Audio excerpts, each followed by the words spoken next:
46강 되겠습니다. 장이 바뀌었습니다. 제4장이네요.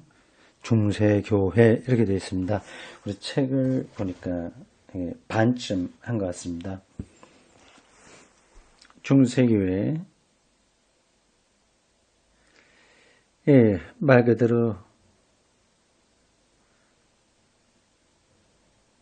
중세 교회인데 이게 시계적으로 언제일까요? 중세라고 한다면 로마가 망하고 종교개혁 이전까지 그런 정도의 얘기할 수 있을까요? 이건 뭐 학자들에 따라서 그 시기를 나누는 게 다 다르기 때문에 딱 끊어서 말하기는 힘듭니다.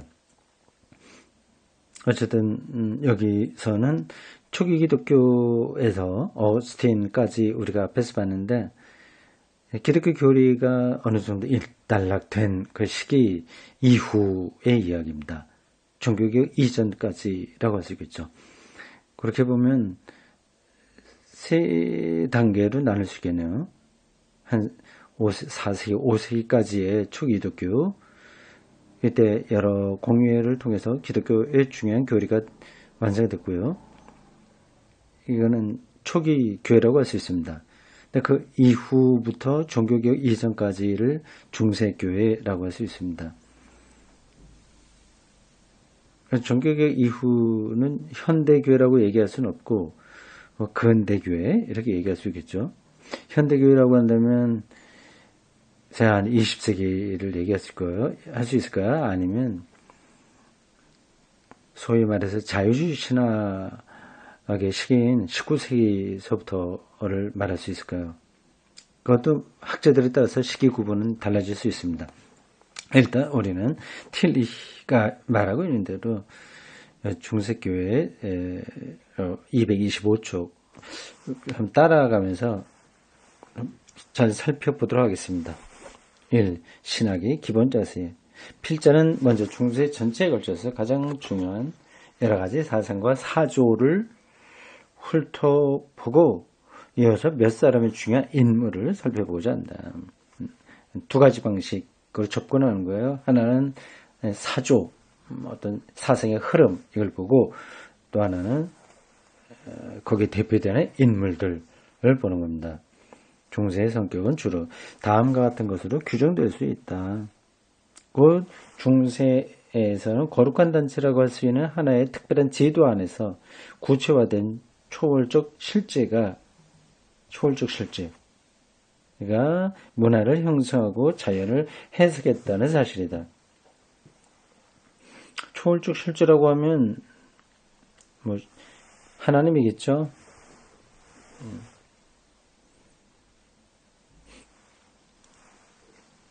만일 우리가 중세를 이해하려고 한다면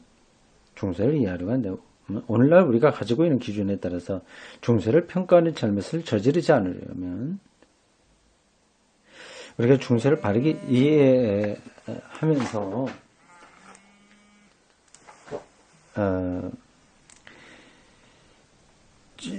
오늘날 내 기준으로 중세를 평가하면 안 된다. 그 당시에는 전혀 다른 패러다임으로 세계를 이해하고 있었지 않습니까? 쉬운 예로 천동설이잖아요. 물리학적으로. 근데 그걸 오늘의 시각으로 그건 유치한 거다. 저들이 하는 게 모든 게 잘못됐다. 이렇게 말하면 좀 잘못됐다고 하는 겁니다. 그 당시에는 그 천동설이라고 하는 물리적 패러다임으로 세계를 이해하는데 상당히 일관성이 있었습니다.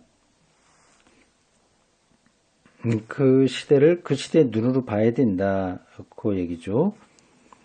만일 우리 자신의 상황에서 다시 말해서 우리가 계몽된 시대에 살고 있다는 가정에서 출발한다면 우리는 중세를 가장 철저한 미신의 시대로 보려는 유혹에 쉽게 빠져들 것이다. 방금 제가 말씀드린 그러한 잘못에 빠져든다는 거죠. 그러나 이처럼 진실에서 먼 것도 없다. 그렇게 보면 곤란하다고 하는 겁니다. 예수님 당시에 물이 포도주로 됐다고 하는 건 우리가 볼 때 좀 말도 안 되는 거 아니겠습니까? 그 유치하다 이렇게 생각해 버리면 그 시대에 그들의 경험이 다 묵살되어 버리고 마는 겁니다. 근데 그 당시는 그 방식으로 어떤 근원적인 리얼리티를 경험한 거죠.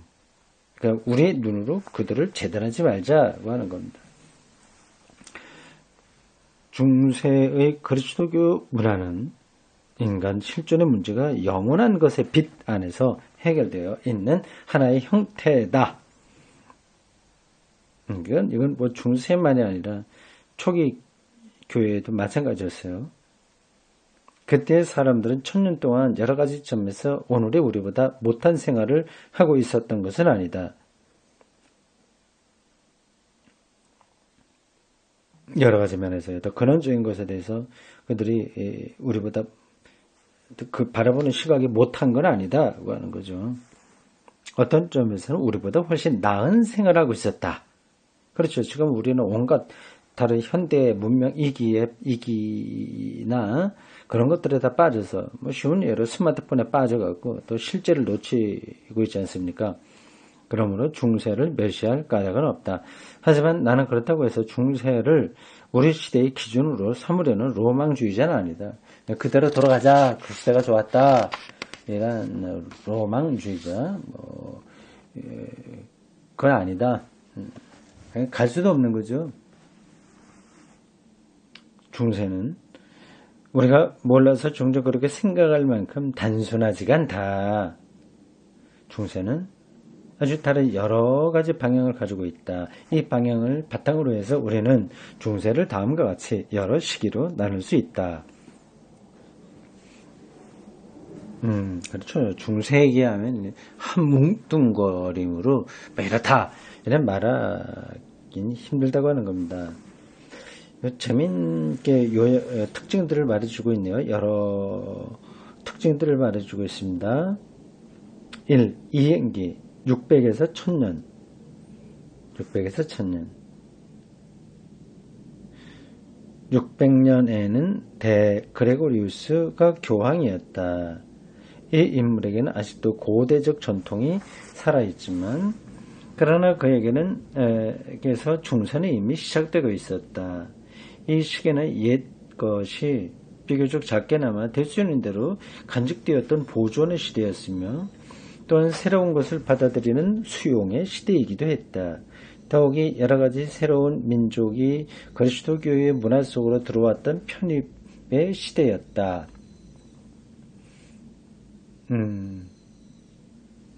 그리스도교가 여러 군데 전파된 시기예요. 영국 같은 데도 많이 됐겠죠. 동유럽 쪽으로도 좀 나갔겠죠. 러시아도 그때는 이미 각 기독교의 영향을 받았을 겁니다. 이 시기에는 과도기에서 종종 암흑시대라 일컬어지기도 한다. 중세기는 암흑시대다 그런 말도 있지 않습니까? 이 시기는 특히 9세기에서 10세기에 해당한다. 그렇지만 이 시대는 흔히 생각하듯이 어두운 시대는 아니었다. 우리는 이 시대에 발전된 새로운 세계 안에 우리 자신의 뿌리를 일일이 내리고 있기 때문이다. 비록 우리가 이 사실을 잊고 있더라도 말이다.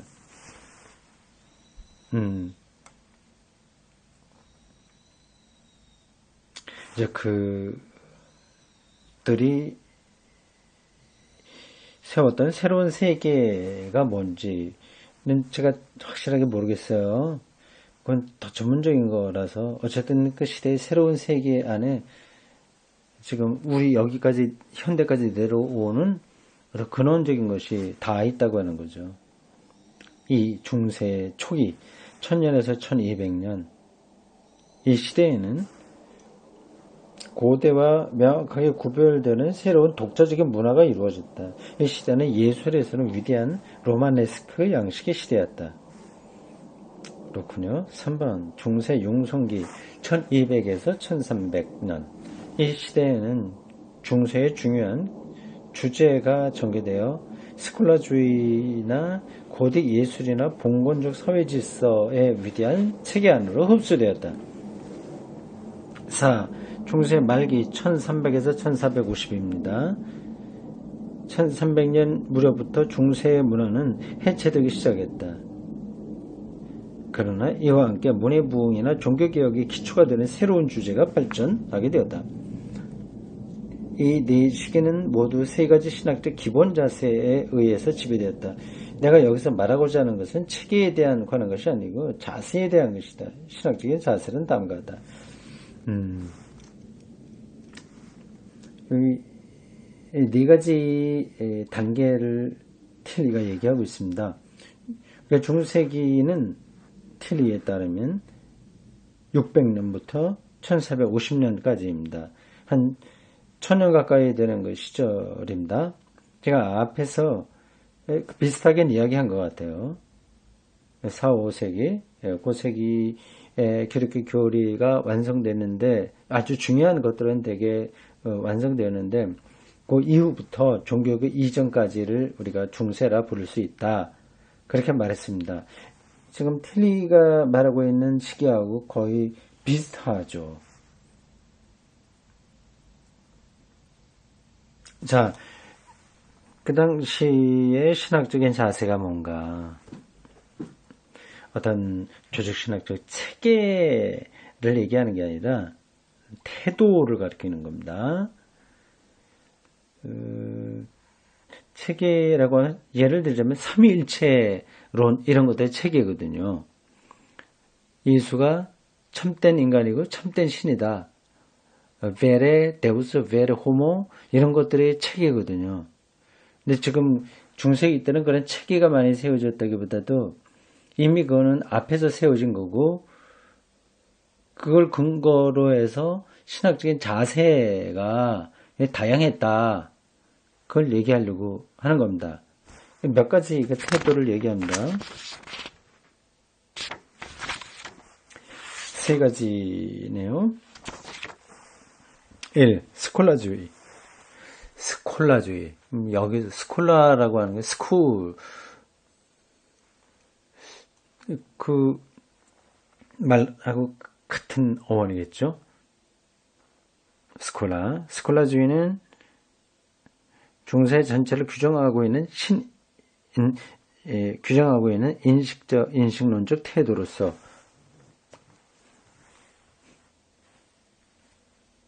그리스도교적 교설의 방법론적 해석을 제공한다. 오늘날 스콜라주의라고 하는 개념은 학교라는 말, 말아요. 스쿨, 학교라는 말, 여기서 스콜라주의라는 말이 발생했는데 학교라고 하는 말과 마찬가지로 현실에서 전혀 관계하지 않는 무언가 삶으로부터 동떨어진 것이라는 의미를 가지고 있다. 그 자체 학문에 떨어져 있으니까 현실하고는 좀 거리가 있는 것처럼 스콜라 주의가 이해되고 있다고 하는 거죠. 그러나 그와 같은 의미는 중세 말기에 쇠퇴한 스콜라주의에서 유래한 것으로 스콜라주의가 삶의 모든 문제를 붙들어 신학적으로 탐구하고 아주 풍부한 문헌들을 내놓았던 그 전성기에는 해당되지 않는다. 그렇군요. 이 탁상공론으로 떨어질 수 있는 게 스콜라주의인데 원래는 그렇지 않다. 실제 삶을 신학적으로 해석해내려고 하는 게 스콜라주의다. 한창 시대는 그랬다. 그런 말입니다. 이 문헌들은 중세의 모든 정신생활에 영향을 주었다. 물론 그 영향은 한정된 것이었다. 왜냐하면 스콜라주의의 문헌들은 라틴어로 쓰여진 것으로서 당시에는 오늘에 비해 많은 교양인이 라틴을 이해했다거나 하나 읽을 수도 쓸 수도 없었던 대부분의 대중들은 이 문헌들을 가까이 할 수가 없었기 때문이다. 따라서 문제는 스콜라주의 문헌들이 논하고 있는 내용을 대중에게 어떻게 전달할 수 있을까 하는 데 있었다.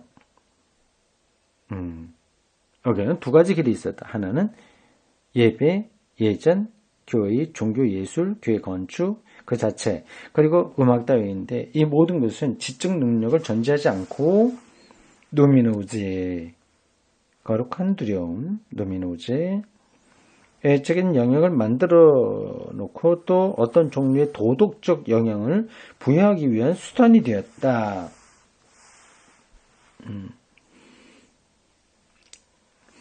즉 신학의 그 깊이들을 라틴어를 모르는 사람들에게 전할 때 이론적인 것으로는 잘 되지 않은 거 아니겠어요? 그 좀 예술적인 방식으로 했다고 하는 겁니다.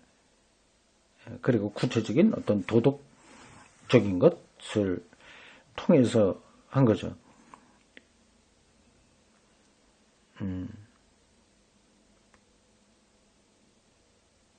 그러나 이와 같은 객관적인 대상이나 행위에 의해서 신적인 것에 대한 인격적 경험은 실제로 이끌어낼 수가 없었다. 이 경험은 또 하나의 길, 그 신비주의에 의해서 이루어지겠다. 그러니까 기독교의 스콜라주의적 태도에서 핵심은 라틴어로 된 그 내용들을 일반 대중들에게 전하기 힘들었다고 하는 겁니다. 그래서 그걸 하는 방법이 두 가지인데, 하나는 지금 바로 우리가 읽은 그 내용입니다.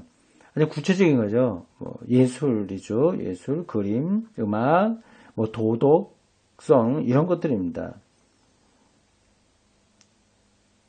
근데 이런 거를 통해서 신적인 것을 아주 실질적으로 경험하게 하기는 쉽지 않았다고 하는 거죠. 이 도덕 강조하더라도 이게 도덕주의에 떨어져 버리니까, 율법주의에 떨어져 버리니까, 그걸로 뭐 하나님 경험하기는 쉽지 않은 거 아니겠어요? 그 자체로는 가능하지가 않습니다. 두 번째 길이 나오는데 그게 신비주의입니다. 2번 신비주의. 신비주의는 중세의 기본적인 자세 가운데 두 번째 것이다. 리첼렉에서 시작되어 바르트에게 이어진, 아직도 살아계신 이어진 프로테스탄트 신학의 반신비주의적 방향은 신비주의 개념을 우리에게 잘못 전달해 줬다. 원래 신비주의를 이게 리첼과 바르트가 좀 부정적으로 봤는데 그거는 그렇게 볼 건 아니다고 하는 거죠. 프로테스탄트 신학에 있는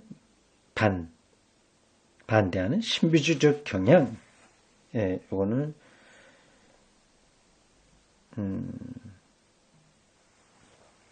잘못됐다고 하는 거죠. 만일 우리가 신비주의라고 하는 것을 예컨대 페단타의 체제, 이게 뭐예요? 페단타가 베란타, 잘 모르겠습니다. 하여튼 동방의 신비주의는 사람 이름인 것 같습니다. 이런 것에 동방의 신비주의나 플라티누스의 신플라톤적 신비주의와 동일시한다면 우리는 중세 그리스도교 신비주의를 이해할 수 없다. 그런 거하고는 좀 다르다. 바르트가 그거를 잘 모르고 비판했다. 그런 뜻으로 들립니다. 중세 스콜라주의자들은 동시에 신비주의자들이었다. 스콜라주의자들은 신비주의자들이었다.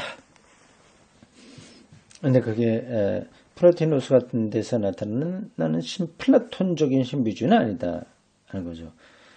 스콜라주의적 교리는 그 기초를 예배, 기도, 명상 그리고 금욕적 훈련을 통해서 신적인 것과의 신비적 합일에 두었다. 따라서 신비주의는 그리스도교에 속한 것이므로 신비주의를 그리스도교에서 배제하려는 사람은 그리스도교를 주지주의적 경향 신앙과 도덕적으로 이해된 사랑으로 왜곡하는 것이 된다. 좀 복잡하죠. 신비주의를 부정하다 보면 기독교를 순전히 지식적인 거로 한다. 주지주의, 아는 거, 이런 것에 초점을 두는 것으로 하거나 사랑을 도덕적인 차원에서 사랑을 많이 베푸는 것으로 왜곡하게 된다고 하는 거죠. 기독교에서 신비를 빼놓을 수 없는데 그게 오해되고 있다고 하는 겁니다. 이러한 일이 리첼 이래. 리첼은 그래서 도덕주의, 윤리 도덕적인 관점을 강조한 현대 신학자입니다. 리첼 이래 프로테스탄티즘에서 넓게 퍼지게 되었다. 그리스도교 신비주의는 개인의 신비적인 것에 심연에서 사라지게 되는 절대적 혹은 추상적인 신비주의, 곧 동방적 신비주의나 신플라톤주의 신비주의에 혼동되어서는 안 된다.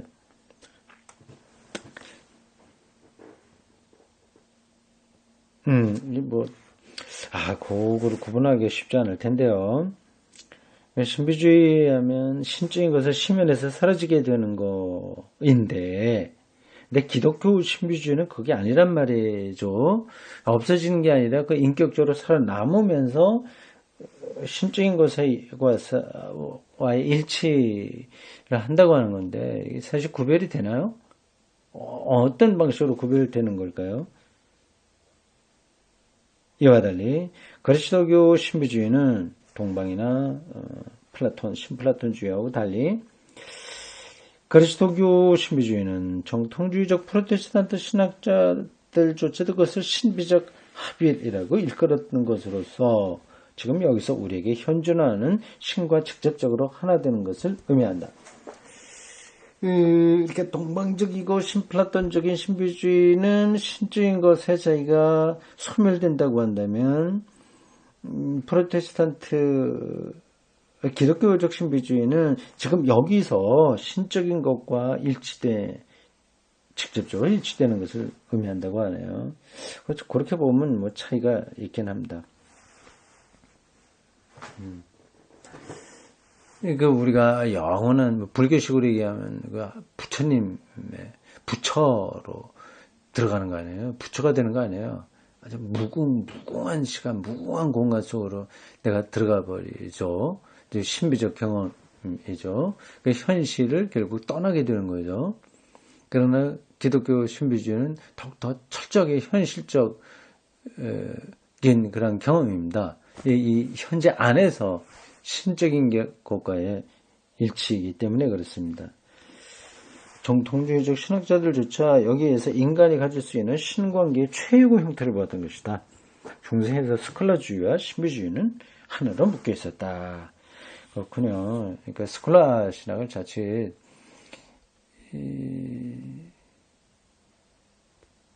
쓸데없는 이론으로 삶을 피곤하게 만드는 그 학자 나부랭이들의 말장난처럼 보면 곤란하다고 하는 겁니다. 3. 성서주의입니다. 이 우리가 중세기 때 있었던 신학적인 태도에 대해서 얘기하고 있습니다. 그게 스콜라주의적인 거고, 두 번째 신비주의적인 것인데, 이게 사실은 똑같다고 하는 거예요. 3. 성서주의. 셋째 기본적 자세는 성서주의인데, 이것은 중세 말기에 특히 크게 발전한 것으로서 이 시기에 종교개혁의 길을 예비하는 데 큰 도움이 되었다. 그러나 성서주의는 오직 프로테스탄트적인 것이라고 말할 수는 없다. 성서주의는 성서가 하나님 경험에서 기본 토대라고 하는 주장 아니겠습니까? 성서주의요. 중세 전체에 걸쳐서 성서주의적 반동이 있었다. 그런데 그것은 때로는 스콜라주의에 반대하고 때로는 신비주의에도 반대했는데, 그렇지만 이 둘과는 공존하는 일이 많았다. 좀 복잡해요. 성서주의는 이제 기본이 나옵니다. 성서를 실천적 그리스도교의 토전으로 삼았는데, 그것은 특히 평신도들 가운데서 그랬다. 성서주의는 중세 말기에는 평신도도 어떤 성서를 읽도록 조장했다. 그러니까 모든 일에서 성서주의는 프로테스탄티즘의 터전을 마련했던 것이다. 예, 그렇죠. 평신도들도 성경을 읽을 수 있게 됐고요. 교황에게 이렇게 완전히 몰아졌던 권위, 이런 것들이 성서로 이제 돌아가는 그런 과정이 기본 바탕이 되어서 마틴 루터의 솔라 스크립투라 이런 신학 개념들이 널리 호응을 받게 된 거죠. 그건 뭐 옳다고 생각합니다. 그러니까 종교개혁이라고 하는 게 마틴 루터라고 하는 아주 뛰어난 어떤 종교혁명가 한 사람에 의해서 된 것은 아닙니다. 그 전에도 그런 운동을 한 사람들은 많았지만 대다수는 다 실패했어요. 좀 괜찮다가 또 이렇게 실패하고 합니다. 근데 그거는 그 시대가 그걸 받쳐주지 못하기 때문에 그렇습니다.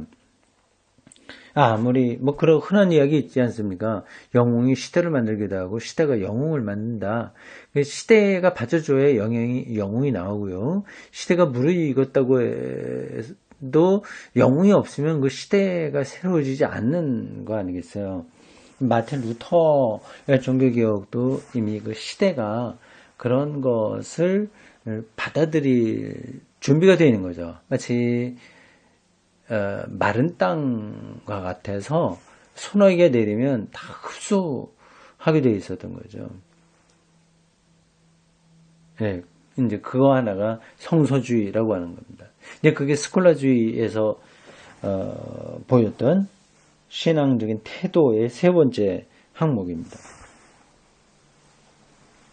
스콜라주의, 신비주의, 성서주의는 이 세 가지가 특징인데 재밌습니다. 이거는 외워두세요.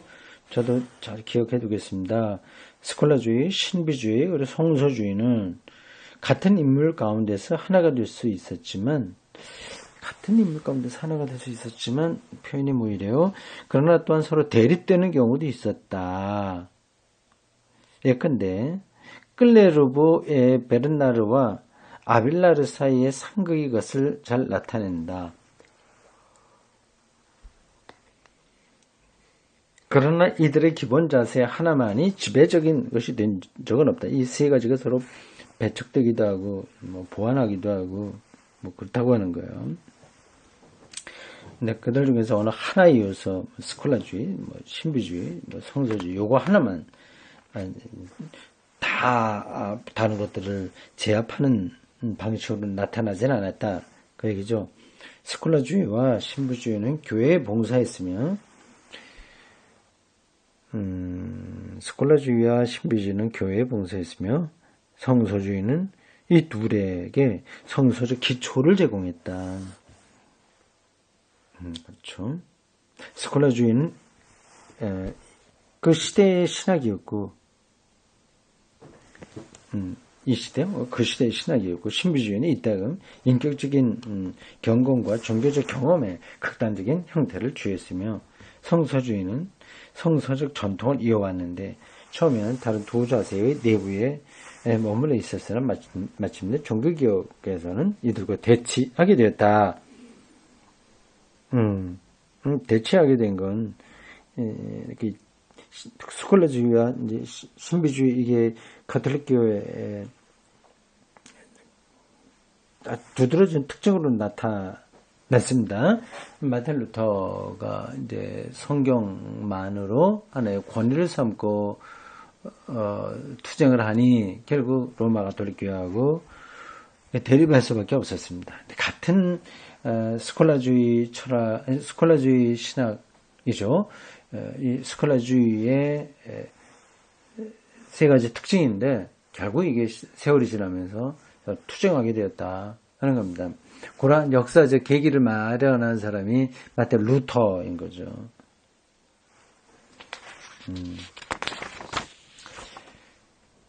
예, 우린 지금 중세 교회로 들어가서 시작했습니다.